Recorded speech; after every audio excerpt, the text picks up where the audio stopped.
Assalamu alaikum viewers and welcome to my channel Study Law with Bushra. So in today's video we are going to discuss the topic of complaints before the magistrate under CRPC. But before starting the discussion, I request you all to please subscribe to my channel and don't forget to press the bell icon for latest updates. Do share this video with your friends and don't forget to comment your feedback. So let's move towards the discussions.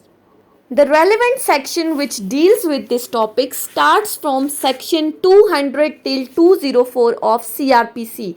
Complaint before magistrate को समझने से पहले ज़रूरी है कि ये complaint है क्या. अगर आप CRPC के सेक्शन 2 सब क्लॉज डी को देखें तो वहाँ पर कंप्लेंट को डिफाइन किया गया है. सेक्शन 2 कहता है कि कंप्लेंट क्या है, कोई भी ऐसी एलिगेशन जिसका मकसद क्या है, with a view to take action, यानी कि ऐसे इल्ज़ामात जिनका लगाना क्यों ज़रूरी है कि इस पर कोई ना कोई एक्शन लिया जाए. अब ये जो एलिगेशंस हैं ये ऑरली भी हो सकती हैं और इन राइटिंग भी हो सकती हैं, रिटन फॉर्म में भी टू द मैजिस्ट्रेट हो सकती हैं.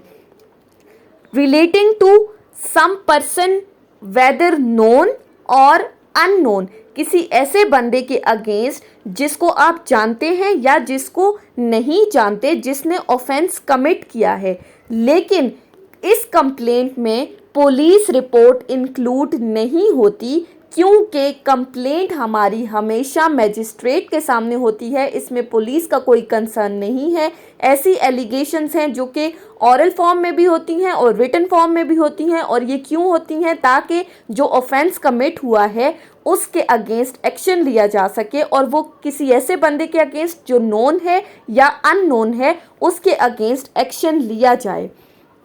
ये तो CRPC के सेक्शन 2 के अकॉर्डिंग हमने इसको देखा है. अगर हम सिंपली देखें तो हमारी प्राइवेट कंप्लेंट क्या है. प्राइवेट कंप्लेंट एक ऐसी लीगल रेमेडी है जो कि अवेलेबल है किसी भी एग्रीव्ड पर्सन को. Any legal remedy which is available to any aggrieved person. Aggrieved person कौन है, जिसका राइट वायलेट हुआ है. और वो क्यों अवेलेबल है, ताकि वो मशीनरी ऑफ लॉ को हरकत में लेकर आए, ताकि जो ऑफेंस उनके खिलाफ कमिट हुआ है उस पर कोई एक्शन लिया जा सके. एंड इसके साथ साथ taking the cognizance of offences committed by the person complained against, और जिस बंदे के अगेंस्ट कंप्लेन की गई है, जो उसने ऑफेंस कमिट किया है, उसकी कॉग्निजेंस ले सकें. This complaint to magistrate is dealt under section 200 to 204 of CRPC. Starting with the first section, that is section 200. Section 200 basically deal करता है एग्जामिनेशन ऑफ कंप्लेनेंट. अब यहाँ किसकी बात की है, जिसने कंप्लेंट की है. अब थोड़ा सा इसका बैकग्राउंड देख लेते हैं एग्जामिनेशन को समझने से पहले. कोई ऑफेंस कमिट होता है, उस ऑफेंस कमिट होने के बाद उस ऑफेंस से रिलेटेड एक कंप्लेंट की जाती है किसी भी कंसर्न मैजिस्ट्रेट को. जो उस इलाके का कंसर्न मैजिस्ट्रेट है उसको कंप्लेंट की जाती है. अब ये जो कंप्लेंट है हमारी, ये ऑरल भी हो सकती है और इन रिटन फॉर्म में भी हो सकती है. जब ये कंप्लेंट ऑरली मैजिस्ट्रेट के पास जाती है तो मैजिस्ट्रेट पहला काम करता है कि वो इसको लिखता है. He first reduced that oral complaint into writing. और अगर तो कंप्लेंट रिटन फॉर्म में मैजिस्ट्रेट के पास आती है तो मैजिस्ट्रेट उस कंप्लेंट को रजिस्टर करता है और फिर उस पर एक्शन लेना स्टार्ट कर देता है. अब ये जो कंप्लेंट मैजिस्ट्रेट के पास आती है, अगर तो मैजिस्ट्रेट कॉम्पिटेंट है, फिर तो वो क्या करेगा, फर्दर केस को प्रोसीड करेगा कि आगे ट्रायल चलाएगा. लेकिन ऐसी सिचुएशन जहां पर ये कंप्लेंट मैजिस्ट्रेट किसी ऐसे मैजिस्ट्रेट के पास आती है जो कॉम्पिटेंट नहीं है, तो उस सूरत में फिर वो क्या करेगा, वो बताएगा कि मैं कॉम्पिटेंट नहीं हूँ. अब इस सिचुएशन में भी अगर वो कॉम्पिटेंट नहीं है तो अगर तो कंप्लेंट उसके पास ऑरल फॉर्म में आ रही है, जब ऑरल फॉर्म में कंप्लेंट आएगी तो वो उस बंदे को कहेगा कि भाई मैं कॉम्पिटेंट नहीं हूँ, मैं इस केस का ट्रायल नहीं चला सकता, लिहाजा आप किसी दूसरे मैजिस्ट्रेट के पास इसको ले जाएं जो कि कॉम्पिटेंट है कि वो इस केस का ट्रायल चला सके. अगर तो रिटन फॉर्म में आती है फिर तो वो बाकायदा रिटन फॉर्म में लिखेगा कि इसको किसी दूसरे मैजिस्ट्रेट को फॉरवर्ड कर दिया जाए, ये एक फॉर्मल ऑर्डर लिखेगा। अब ये तो सिंपल बैकग्राउंड था कि जब कंप्लेंट आ गई।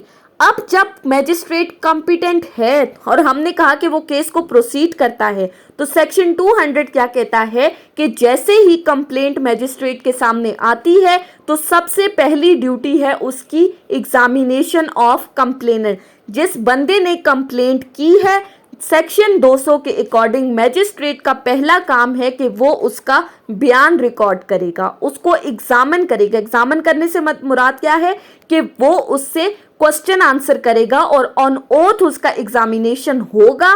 और फिर उसके बाद जब उसको एग्जामिन कर लिया तो जो स्टेटमेंट उसने रिकॉर्ड कराई है उस स्टेटमेंट को वो क्या करेगा, रिटन फॉर्म में लिखेगा। और फिर रिटन फॉर्म में लिखने के बाद वो खुद भी उस पर साइन करेगा और कंप्लेनेंट से भी कहेगा कि जो जो स्टेटमेंट उसने दी है उस पर वो अपना सिग्नेचर दे ताकि इसको ऑथेंटिक बनाया जा सके। तो कंप्लेनेंट ने भी सिग्नेचर करना मस्ट है और मैजिस्ट्रेट का सिग्नेचर करना भी मस्ट है। अब ये तो पहली क्लॉज थी। उसके बाद हमें क्या बताया, सेक्शन 200 कुछ एक्सेप्शन बताता है रिलेटिंग टू एग्जामिनेशन, कि जो एग्जामिन कर रहे हैं कंप्लेनेंट को या विटनेसेस को, उसकी कुछ एक्सेप्शंस हैं।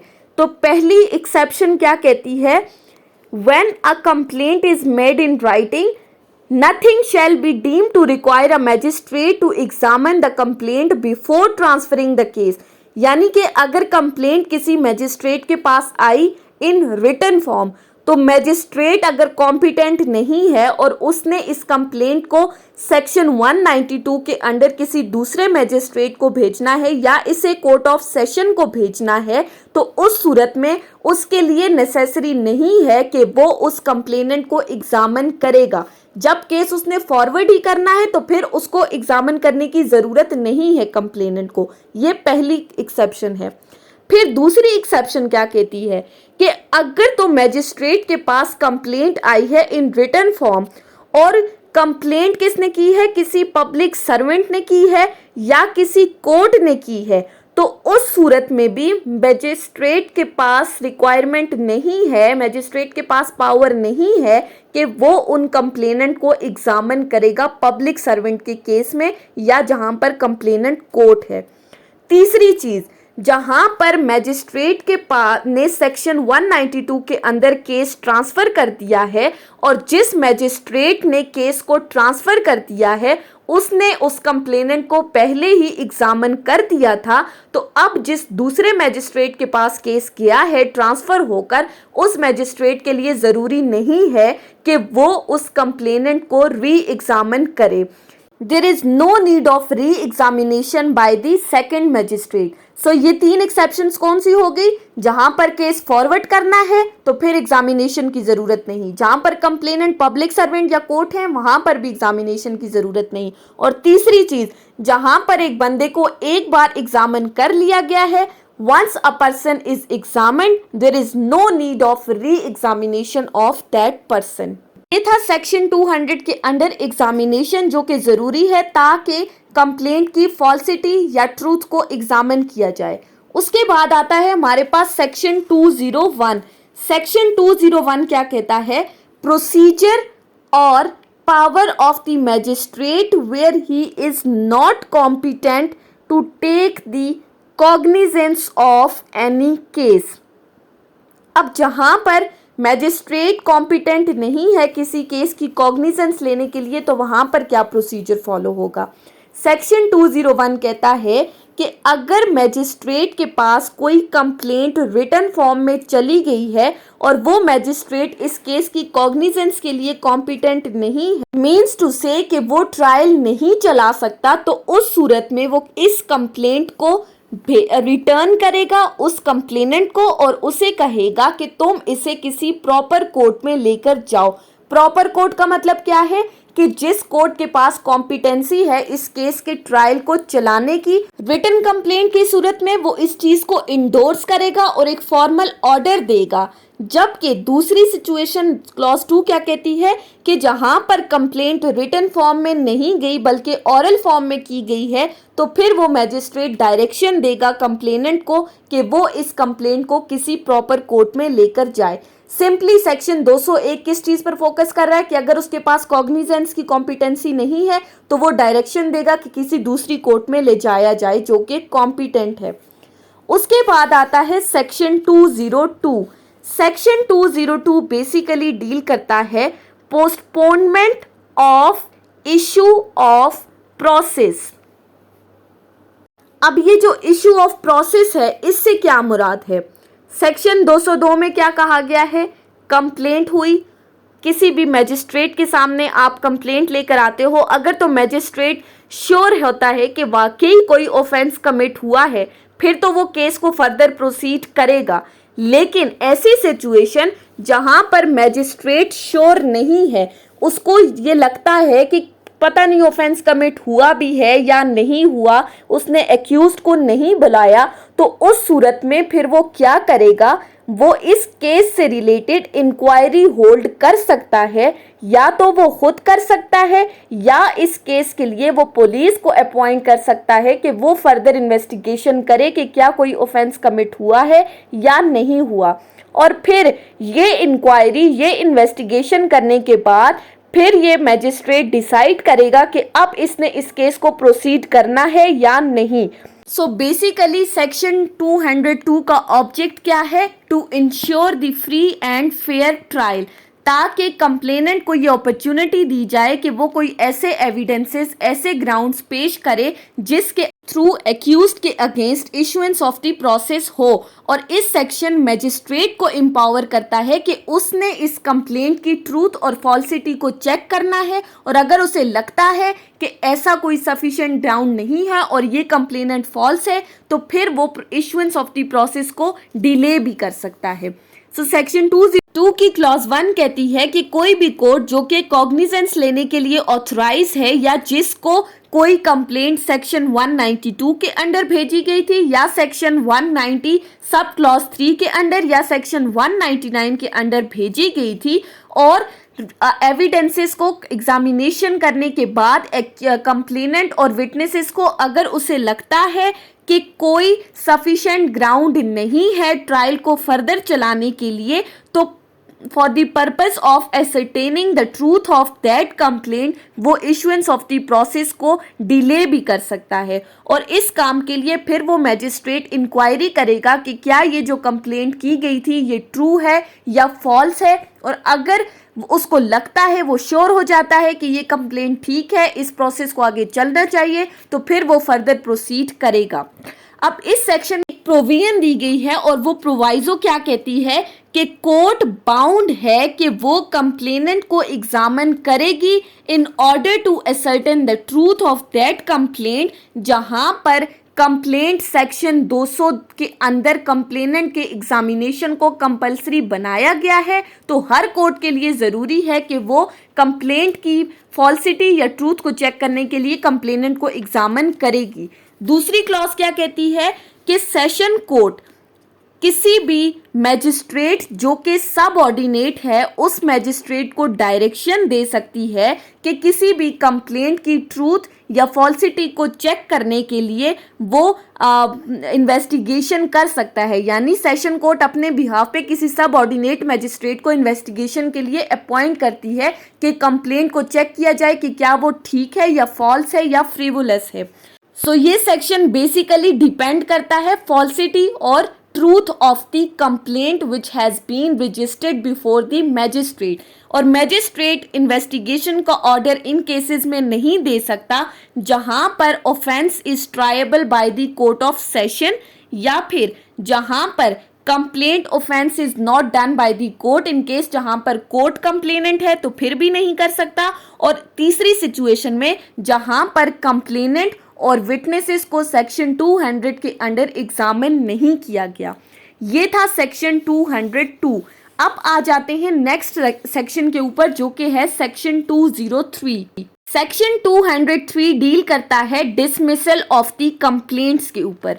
अब ये क्या कह रहा है, सेक्शन 203 में बात की गई है कि कोई भी कोर्ट जिसके पास कंप्लेंट लाई गई है या जिसको कंप्लेंट ट्रांसफर की गई है किसी भी सेक्शन के अंडर, उसके पास ये पावर है कि वो कंप्लेंट को डिसमिस कर सकता है। कब कर सकता है, कि अगर कंप्लेनेंट और विटनेसेस को ओथ पर एग्जामिन करने के बाद और अपनी इंक्वायरी या पुलिस की इन्वेस्टिगेशन को, जो कि सेक्शन 202 के अंडर की गई है, अगर उसके नोटिस में ये बात आती है कि there is no sufficient ground for proceeding of this case, और ये जो कंप्लेंट की गई थी ये टोटली फॉल्स है, फ्रिवुलस है, इसकी कोई ट्रूथ नहीं है, इसकी सच्चाई कुछ भी नहीं है, तो फिर उस सिचुएशन में वो कंप्लेंट को डिसमिस कर सकता है। और डिसमिस करने के साथ वो बाकायदा रीजंस भी बताएगा कि उसने उस कंप्लेंट को डिसमिस किस बिना पर किया है।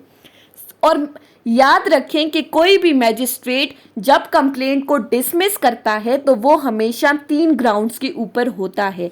कौन कौन सी सिचुएशंस में या कौन कौन से ग्राउंड्स हैं? फर्स्टली, अगर कंप्लेनेंट ने जो स्टेटमेंट दी है उस स्टेटमेंट को रिकॉर्ड करने के बाद, रिटन फॉर्म में लिखने के बाद, जो सेक्शन 200 के अंडर उसको एग्जामिन किया गया था, अगर उसको चेक करने के बाद मैजिस्ट्रेट को लगता है कि कोई भी ऑफेंस कमिट नहीं हुआ, तो फिर वो कंप्लेंट को डिसमिस कर सकता है।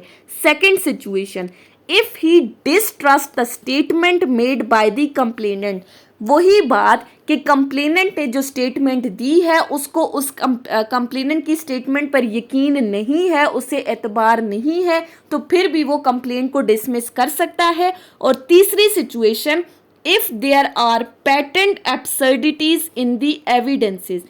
पेटेंट एब्सर्डिटीज का क्या मतलब है, कि आपने या कंप्लेनेंट ने कोई ऐसी एब्सर्ड स्टेटमेंट दी है, मीन्स टू से कि टोटली इलॉजिकल स्टेटमेंट है, फुलिश स्टेटमेंट है, स्टूपिड स्टेटमेंट है, जिसका हकीकत के साथ कोई ताल्लुक नहीं है बल्कि मन गढ़ंत बातें हैं, तो फिर वो कंप्लेंट को डिसमिस कर सकता है।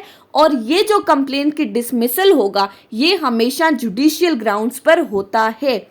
नेक्स्ट आ गया, इस सेक्शन के कुछ अमेंडमेंट पार्ट्स ऐड किए गए हैं, section 203A, 203B and 203C। इन तीनों सेक्शंस को हम क्लब करके पढ़ेंगे, जिसके क्योंकि क्लब करके पढ़ रहे हैं हम, क्योंकि इनमें जितना भी प्रोसीजर है वो टोटली सेम है, कुछ एक दो बातें हैं जो डिफरेंट है, तो साथ साथ इसलिए बता रही हूँ ताकि आपको समझने में ईजी हो। अब पहला जो सेक्शन 203A है वो डील करता है कंप्लेंट इन केस ऑफ जिना, कि जिना के केस में कंप्लेंट कैसे की जाती है। सेक्शन 203B के ऊपर आ जाएं तो वो डील करता है कंप्लेंट इन केस ऑफ कज़फ, इन्फोर्समेंट ऑफ हद ऑर्डिनेंस की, ये जो हदूद ऑर्डिनेंस में जो ऑफेंसेस बताए गए हैं। फिर सेक्शन 203 डील करता है complaint in case of fornication. इन तीनों को वन बाय वन मैं आपको एक्सप्लेन करती हूँ। सबसे पहले आ जाते हैं सेक्शन 203A के ऊपर। सेक्शन 203A क्या है? इन केस ऑफ जिना कंप्लेंट कैसे होगी?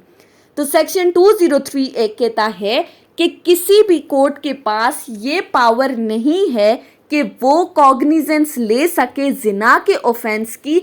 Section 5 of the offence of the जिना इन्फोर्समेंट ऑफ हदूद ऑर्डिनेंस 1979 के अंडर, एक्सेप्ट कि अगर जो कंप्लेंट लॉज हुई है वो किसी ऐसी कोर्ट में लॉज हुई है जिसकी पास कॉम्पिटेंसी है इस केस को सुनने की, वरना आप किसी भी कोर्ट के पास ये अथॉरिटी नहीं है कि वो इस ऑफेंस की कॉग्निजेंस ले सके।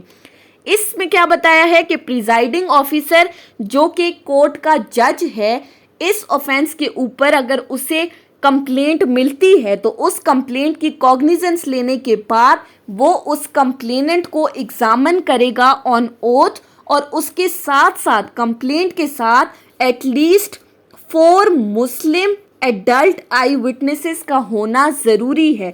यानी कि जो बंदा कंप्लेंट लॉन्च कर रहा है वो खुद तो आएगा कोर्ट में और ओथ पर उसको एग्जामिन किया जाएगा, लेकिन उसके साथ साथ एटलीस्ट 4 मुस्लिम एडल्ट आई विटनेसेस का होना ज़रूरी है, जिनके बारे में कोर्ट सेटिस्फाइड है कि वो तज़कियत शहूद की रिक्वायरमेंट को फुलफिल करते हैं। तज़कियत शहूद की क्या रिक्वायरमेंट है कि कोर्ट को लगता है ये ट्रूथफुल पर्सन है और उन्होंने अभी तक कोई गुनाह कबीरा कमिट नहीं किया। फिर इसके साथ ही आगे एक प्रोविजन दी गई है कि अगर तो कंप्लेंट किसी ऐसे बंदे के खिलाफ हुई है जो कि नॉन मुस्लिम है, तो अगर एक्यूज्ड नॉन मुस्लिम है तो उसका आई विटनेस भी नॉन मुस्लिम हो सकता है, लेकिन जहां पर एक्यूज्ड मुस्लिम है तो उसका आई विटनेस मुस्लिम ही होना चाहिए। फिर उसके बाद क्या हुआ कि जब वो कंप्लेनेंट और विटनेसेस को एग्जामिन कर लिया, फिर कोर्ट इनकी एग्जामिनेशन करने के बाद जो इनकी स्टेटमेंट है इनको रिटन फॉर्म में लिखेगी और रिटन फॉर्म में लिखने के बाद फिर ये कंप्लेनेंट भी उस पर साइन करेगा, आई विटनेसेस भी साइन करेंगे और उसके बाद जो प्रिजाइडिंग ऑफिसर है वो भी साइन करेगा। अगर तो प्रिसाइडिंग ऑफिसर को लगता है कि सफिशिएंट ग्राउंड हैं प्रोसीडिंग्स के लिए, तो फिर तो कोर्ट क्या करेगी, एक्यूज्ड को समन भेजेगी कि वो कोर्ट में आकर अपना डिफेंस दे। लेकिन अगर प्रिसाइडिंग ऑफिसर को लगता है कि ये जो कंप्लेंट की गई है इसके लिए कोई रीजनेबल ग्राउंड्स नहीं है और इस कंप्लेंट को डिसमिस कर देना चाहिए, तो फिर वो डिसमिस करेगा इस कंप्लेंट को और साथ ही साथ रीजंस भी रिकॉर्ड करेगा कि इसके कंप्लेंट चूंकि फॉल्स है, फ्रिवुलस है, लिहाजा इसको मजीद ट्रायल चलाने की ज़रूरत नहीं है, तो फिर वो डिसमिस कर सकता है। फिर आ जाते हैं सेक्शन 203B के ऊपर।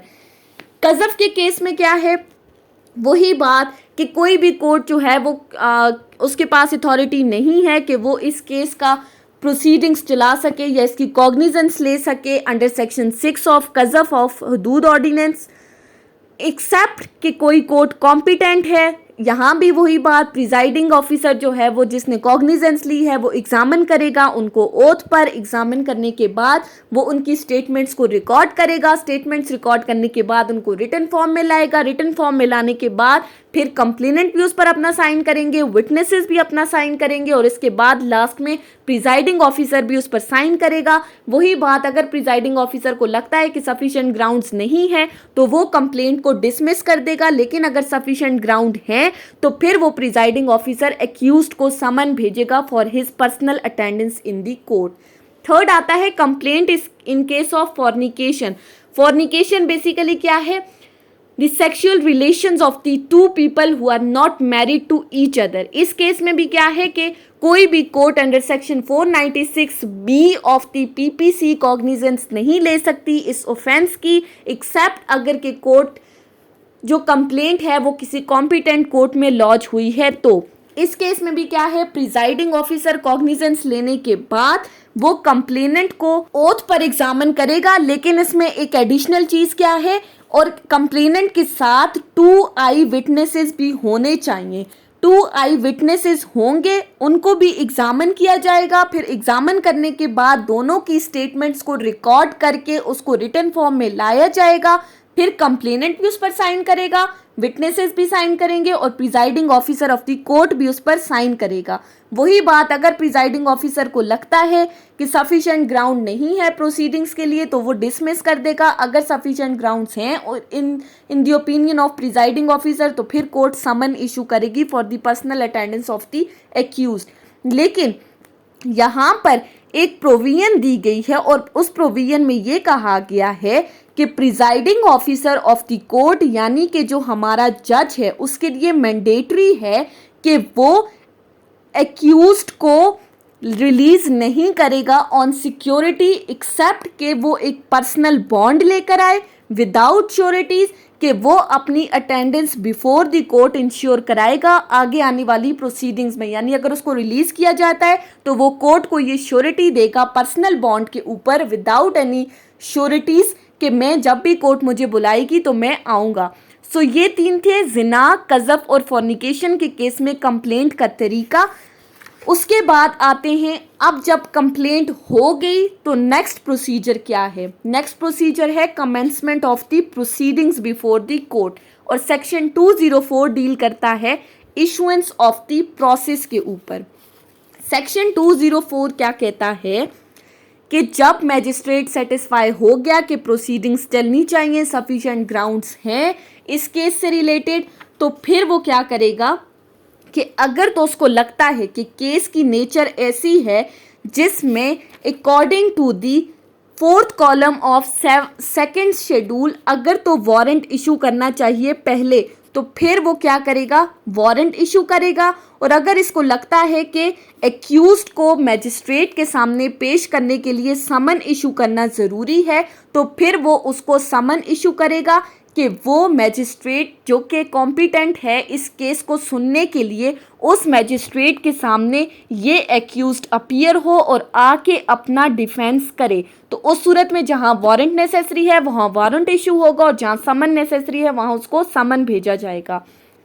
फिर इसी सेक्शन का क्लॉज 2 क्या कहता है कि कोई भी समन या वारंट एक्यूज्ड के अगेंस्ट इशू नहीं किए जाएंगे सब सेक्शन 1 की प्रोविजन के according until and unless prosecution ने अपने विटनेसेस की लिस्ट फाइल नहीं की, उससे पहले इनको वारंट या समन नहीं भेजा जा सकता, कंपल्सरी है। फिर उसके बाद तीसरी बात क्या की गई है कि अगर किसी ऐसे लॉ के अंडर जो कि टाइमली इन्फोर्स किया गया है, अगर कोई कोर्ट फी पे करना नेसेसरी है, तो जब तक कोर्ट फी पे नहीं हुई कोई भी प्रोसेस आगे नहीं बढ़ाया जाएगा। और अगर वो कोर्ट फी रीजनेबल टाइम के अंदर पे नहीं की तो कोर्ट कंप्लेंट को डिसमिस कर सकती है। उसके बाद आता है सेक्शन 205। सेक्शन 205 डील करता है मैजिस्ट्रेट में dispense with personal attendance of the accused. Dispense with का मतलब क्या है, टू एग्जैम्प्ट फ्रॉम द लॉ, एग्जैम्पशन दे दी जाती है।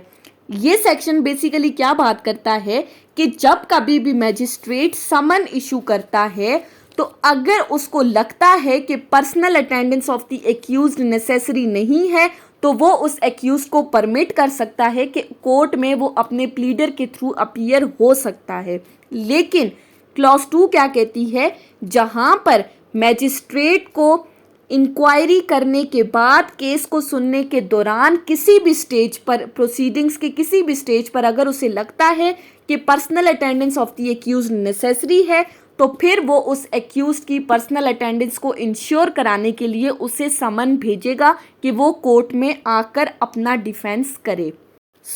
ये थी हमारी आज की डिस्कशन कंप्लेंट बिफोर मैजिस्ट्रेट के ऊपर, जो कि हमने सेक्शन 200 से 204 तक डिटेल में डिस्कस किया है। आई होप कि आपको ये टॉपिक समझ में आया होगा अगर आपने वीडियो को अटेंटिवली सुना है तो। अगर आपको ये वीडियो अच्छी लगी है तो इस वीडियो को लाइक करें, कॉमेंट करें, चैनल को सब्सक्राइब करना ना भूलें और ज़्यादा से ज़्यादा अपने फ्रेंड्स के साथ शेयर करें। अगर किसी भी किस्म की कोई कन्फ्यूजन है तो आप कमेंट्स के ज़रिए मुझसे पूछ सकते हैं। Thank you so much for watching this video. Till then, अल्लाह हाफिज़।